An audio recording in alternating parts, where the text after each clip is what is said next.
natijalari prosta va necha kilo? 26 kilo. 26 kilo. Mana shu ustozimga qatnashishimdan oldin tushkunlikka tushib qolgandim to'g'risi. Necha kilo edi? Yashash qizig'i yo'q edi. 105 kilogramm edim. 108 edim. O'zim kirishib 105 ga tushgandim, lekin ozganim sezilmasdi. Yashash qizig'i qolmagandi mutlaqo. Psixologlarga qatnashganda ham foyda ko'rmadim. Hayotimning mazmuni faqat yeyishdangina iborat edi. Faqat yeyman bo'ldi, boshqa hech narsa qiziqtirmasdi.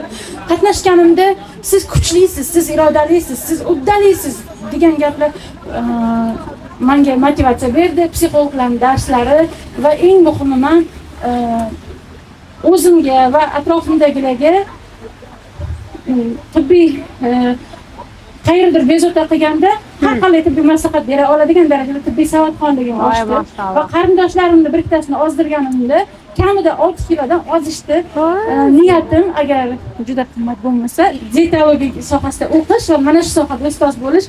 Ustozimni tarbiya qilgan ota-onasiga mingdan ming rahmat aytaman. Bugun mana shu natijangiz uchun men sizga dietologiya kursini sovg'a qilaman.